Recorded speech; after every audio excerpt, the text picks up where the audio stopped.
நான் பேசுறதெல்லாம் உண்மையைத்தான் போயிடுவேன், உண்மையைத்தான் பேச போறேன்.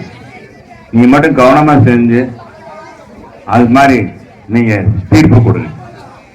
இந்த அருமையான வாக்கு சேகரிக்க பணி ஏற்பாடு செய்த என் ஆர்வீர் தம்பி, எனக்காக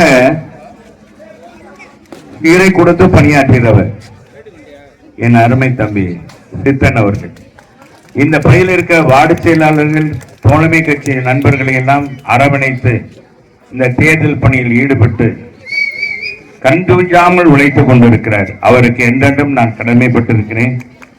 இந்த ஆட்சி எப்படிப்பட்ட ஆட்சி, எப்படி 5 ஆண்டுகள்ல சொன்ன வாக்குறுதியை நிறைவேற்றிருக்காங்க அப்படின்றத தீர்மானிக்கக்கூடிய இடத்துல நம்ம எல்லாம் இருக்கோம். என்னம்மா உண்மைத்தானம்மா சொல்றேன், உண்மையா இல்லையா? ஆமா இல்லைன்னு சொல்லுங்க. எடை போட்டு பார்க்கிற இடத்துல நம்ம இருக்கோம்.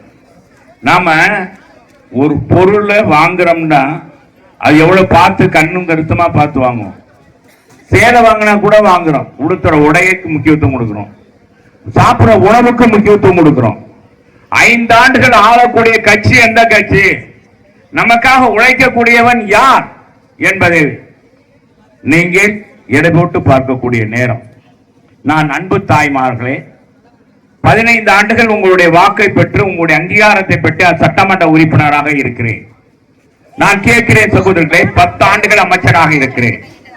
என் மீது ஏதாவது குற்றம் உண்டா? என் மீது குற்ற வழக்கு இருக்கா? யாரையாச்சும் ஏமாற்றினேன்னு வழக்கு இருக்கா? யாராச்சும் மோசடி செய்தேன்னு இருக்கா? என் துறையில் ஊழல் பண்ணேன்னு சொல்ல முடியுமா? ஏதாவது சொல்ல முடியுமா? நான் சொத்து சேர்த்தேன். இந்த ஆட்சி விடியல் ஆட்சியா? சொல்லுங்க தாய்மார்களே, விடியல் ஆட்சியா? நல்ல ஆட்சி, பாதுகாப்பு இல்லையே.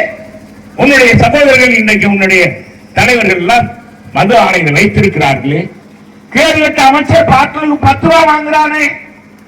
ஒரு பாட்டில் வித்தா 10 ரூபாங்க. அதுக்கு என்ன சொல்றாங்க?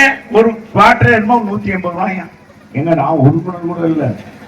நீங்க ஒரு குவார்டருக்கு 180 ரூபான்னா 10 ரூபா பாட்டில் கொடுக்கணுமா? திரும்ப பாட்டில் கொண்டு போய் கொடுத்துட்டா 10 ரூபாய் திரும்ப கொடுத்துருவாங்க. இதான் விஞ்ஞான ரீதியா ஊழல். திமுக எப்ப பார்த்தாலும் சரி, ஆட்சிக்கு வரும்போது ஊழல் பண்ண மிக மிக கெட்டிக்காரங்க அப்பா.